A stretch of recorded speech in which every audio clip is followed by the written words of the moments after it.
오늘 우리에게 주신 하나님의 말씀은 느헤미야 6장 10절에서 14절까지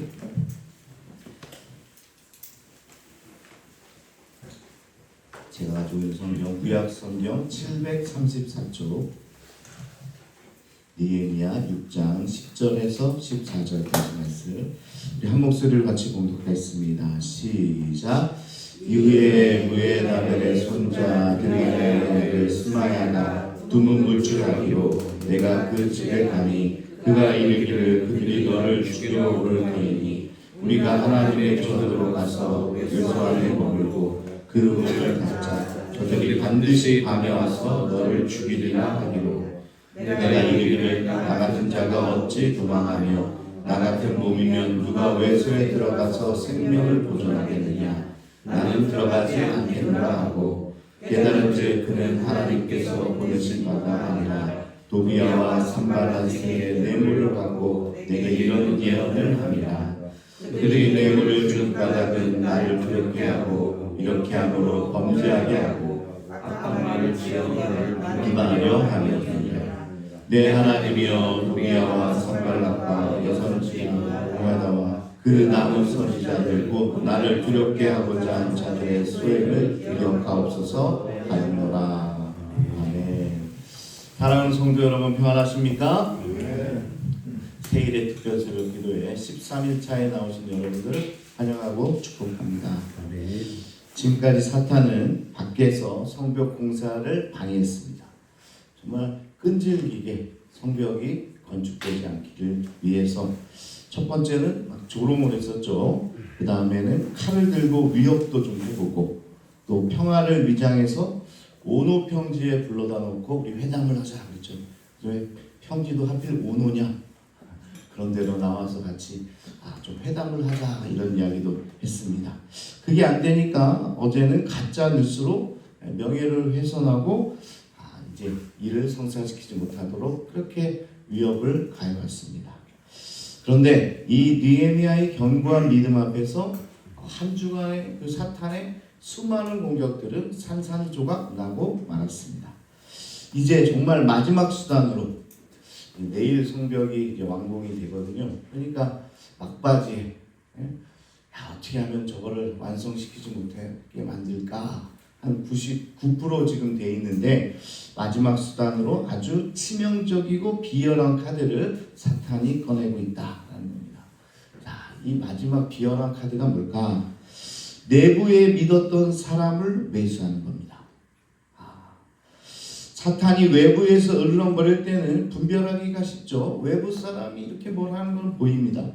그런데 내가 신뢰하는 사람, 심지어 영적인 지도자가 다가와서 나를 위하는 척하며 달콤하게 은밀한 조언을 건넬 때 우리는 넘어가기 쉬운 거죠. 자, 내부에서 우리가 믿었던 사람, 우리 교회의 지도자, 목사님이 아니면 장로님이 와서 이런저런 얘기를 딱 하면요 어떻게 안 믿을 수가 있어요. 지금 그런 상황인 거죠. 느헤미야가 그런 상황에 지금 봉착해 있습니다. 자, 그러면서 오늘 이 가면을 쓴 두려움을 우리가 어떻게 분별해야 되는지 성전 건축, 성벽 건축 마지막에 찾아온 이 위기를 느헤미야가 어떻게 이겨내는지를 한번 살펴보면서 우리 교회도 마무리까지 끝까지 나아가는 힘이 될 줄로 믿습니다. 10절에 보니까요. 그때 내가 스마야의 집에 가니 그가 두문문줄하여 이르되 우리가 하나님의 전으로 가서 외소 안에 들어가 그 문을 닫자. 그들이 너를 죽이러 올 터이니 반드시 밤에 와서 너를 죽일 거다. 이렇게 이야기하고 있습니다. 자, 스마야라는 인물을 한번 살펴보겠습니다. 이분은요 예언자입니다. 예언자. 그리고 제사장 역할을 하는 사람이에요. 이스라엘 안에서 신뢰받는 종교 지도자입니다. 그냥 쉽게 얘기하는 우리 교회 목사님인 거죠. 목사님이 예언도 하고 또 예배도 집례하고 그런 분인데 그분이 매수가 됐죠. 돈의 매수가 된 겁니다. 얼마나 많이 줬는지 모르겠는데 이분이 두문문출을 하는 거예요. 그러니까 걱정이 된 느헤미야가 그 집으로 신방을 가게 됩니다. 이렇게 하면 신방을 가게 되겠죠. 악용하지 마시기 바랍니다. 내가 교회 한번 빠지면 목사님이 우리 집에 오겠지. 그러면 안 돼요. 그러니까 지금 이 사람이 원래 있어야 할 자리에 나오지 않으니까 느헤미야가 이 지도자니까 걱정이 돼서 그 집에 가게 되는 겁니다. 자, 이 장면을 한번 자세히 한번 분석해 보겠습니다. 이 스마야의 제안에는 세 가지의 독이 겹겹이 쌓여 있다. 첫 번째는 두려움의 독입니다. 그들이 너를 죽이러 온다. 예언자가 하는 말이에요. 그냥 뭐 어중이 떠중이가 아니라 예언자가 내가 기도해 보니까 그들이 너를 대적하는 놈들이 너를 오늘 밤에 반드시 너를 죽이러 올 거다. 굉장히 시간까지 특정하면서 공포를 극대화하고 있다는 겁니다. 그리고 반드시라고 이야기하고 있어요. 반드시. 이게 진짜 어떻게 보면 사이비들이 하는 얘기죠. 어떻게 해요? 아마 한 달 안에 반드시 이런 일이 벌어질 겁니다. 내가 기도해 보니까 그래요. 그렇게 얘기하는 그런 사이비의 전형적인 방법입니다. 마치 하나님이 계시로 알려주신 것처럼 포장하고 있다는 거죠. 극단적 종말론자들이 사용하는 방법입니다. 이게 아주 오래전 얘기인데 다미 선교회 여러분 들어보셨잖아요. 10월 28일 날짜를 딱 정해놓고 멸망할 거다. 그러니까 어디 와서 피해 있어라. 이런 이야기들이 다 여기에 속하는 거죠. 왜 이렇게 이야기할까요? 두려움을 주는 겁니다. 두려움을 주면 마무리를 못하게 할지 모르겠다. 이런 생각에서 두려움을 주는 거죠. 여러분, 하나 중요한 기본적인 포인트가 하나 있는데 사이비와 정통을 구분하는 거는요. 정통, 이 교회에서는 두려움을 주지 않습니다. 오히려 사랑을 이야기해요. 그런데 이 미신이랑 사이비는 뭐예요? 항상 겁을 줘요. 너 이렇게 안 하면 큰일 날 거야. 이런 이야기를 한다면 하나님은 겁 주는 분이 아니세요. 두려움을 주는 분이 아니세요. 그러니까 여기서도 구분이 되는 거죠. 자, 두 번째는 영적 권위의 독입니다. 자, 이 사람이 제사장 예언자라고 그랬잖아요. 그러니까 하나님의 전으로 나와 함께 가자. 지금 너를 공격해 오니까 성전에 같이 가자. 여기에는 하나님의 이름이 포장되어 있습니다.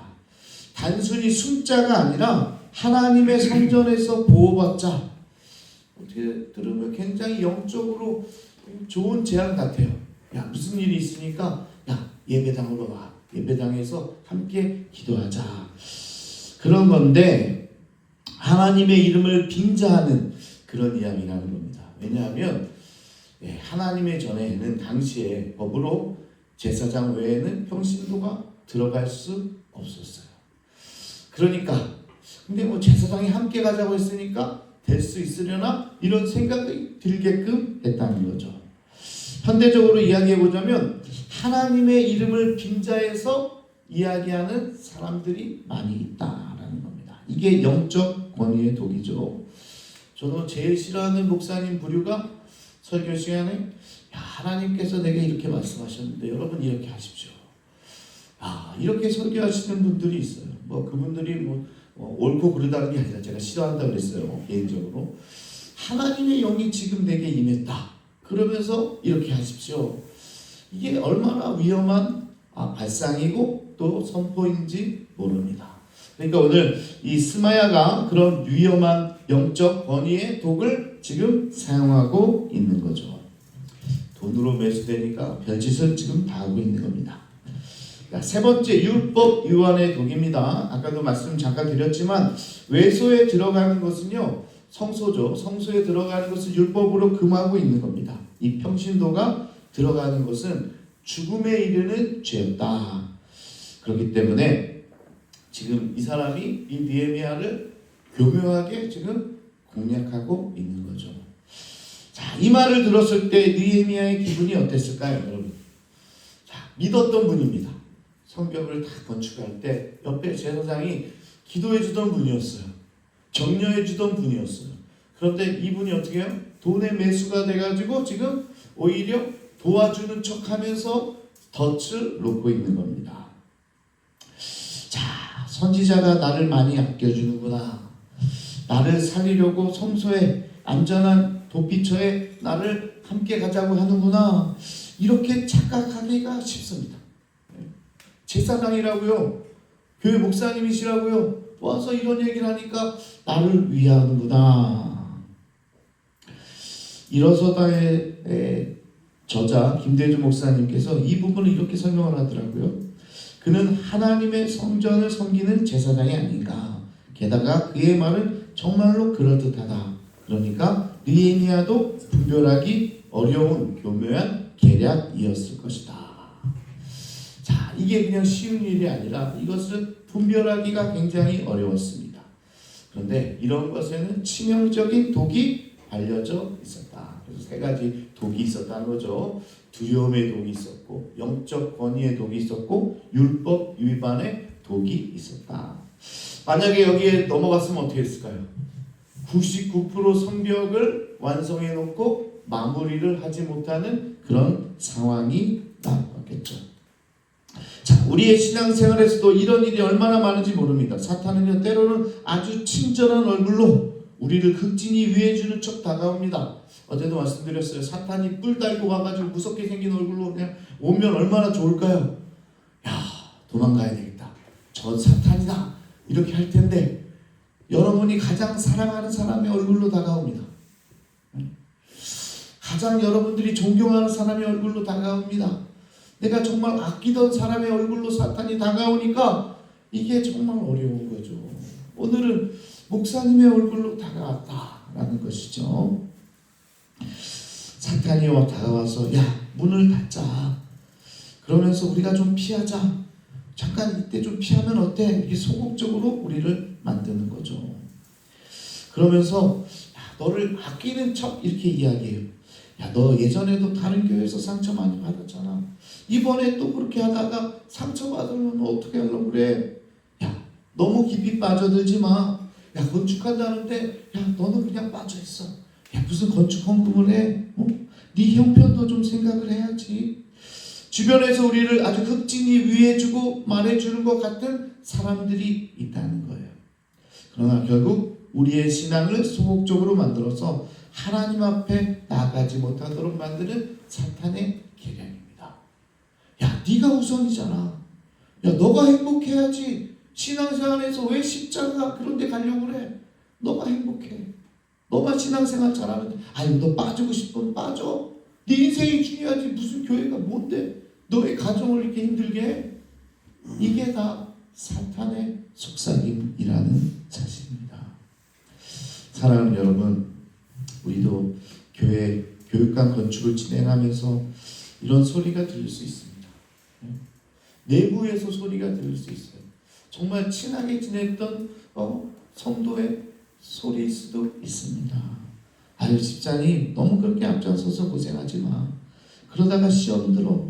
그냥 조용히 뒤에 숨어 있어. 이게 사랑의 조언 같지만 사실은 십자가의 헌신을 가로막고 우리의 믿음을 소극적인 자리로 성소 닫힌 문으로 숨게 만드는 사탄의 속삭일 수 있다. 예, 마지막 공격이 바로 이겁니다. 예, 우리 한 주간 어떻게 보면 한 주 동안 사탄이 어떻게 공격했는지 정말 여러 방면으로 살펴봤잖아요. 참 도움이 됐을 거라고 믿습니다.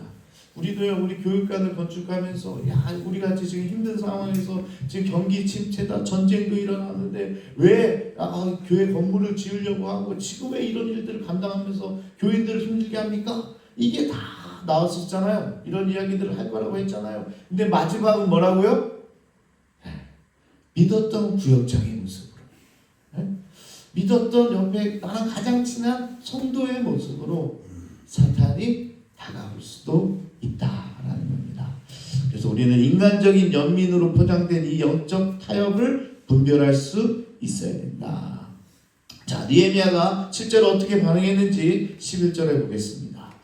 내가 이르기를 나 같은 자가 어찌 도망하며 나 같은 몸이면 누가 성소에 들어가서 생명을 보존하겠느냐? 나는 들어가지 않겠노라. 느헤미야는 아주 단호했습니다. 내 생명을 구하고자 하나님의 법을 어길 수 없습니다. 그는 두려움에 사로잡히지 않았습니다. 숨지도 않았습니다. 그리고 자신이 누구였는지 내 정체성을 정확히 알고 있었다. 넘나드는 게 아니에요. 교회를 하다 보면요, 이렇게 자기가 하는 일을 넘어서 막 이렇게 하시는 분들도 있어요. 특별히 목회의 일은 목사님, 또 행정의 일들은 장로님, 또 섬김의 일들은 우리 안수집사님, 권사님들 이렇게 하게 되는데, 내 일뿐만 아니라 내가 맡은 일이 아닌 것에 대해서 자꾸 이래라 저래라 하게 되면 이게 교회가 질서가 무너질 수도 있는 거죠. 근데 이제 느헤미야는 자기가 누군지를 아는 거예요. 내가 지금 총독이지 제사장이 아니기 때문에 그 일에 대해서 내가 나아가지 않겠다라고 정확하게 이야기하고 있습니다. 여러분들이 잘 아는 김용희 선교사님이 이렇게 말씀하시더라고요. 예수면 다냐? 예수가 밥을 먹여주냐? 떡을 먹여주냐? 이렇게 사람들이 물을 때 우리는 이렇게 대답해야 됩니다. 그렇습니다. 예수님이 전부입니다. 돈도 명예도 권력도 아닌 예수님이 전부입니다. 내가 그래서 이 사명을 끝까지 담당하겠습니다. 이게 바로 느헤미야의 모습이었다는 거고, 한 주간 여러분, 너희는 나를 누구라 하느냐 한번 생각해보면서 살았었나요? 바로 이 모습의 대답이 필요합니다. 뭐라고 하면 예수님이 나의 삶의 전부이기 때문에 내가 이렇게 합니다. 그게 성도의 정체성이 되어야 될 줄로 믿습니다. 이런 마음을 가져야 사탄도 우리를 넘어설 수 없게 된다. 마지막으로 느헤미야는 14절에 모든 것을 하나님께 맡기게 됩니다. 나의 하나님이여, 도비아와 산발락 생한 이런 일과 또 노아디아의 여친자와 그 남은 선지자들이 나를 들게 한 일을 기억하옵소서.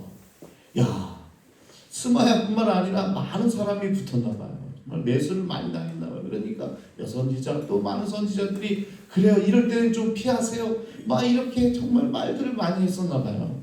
그런데 이 모든 것을 제쳐놓고 하나님께 맡겼다.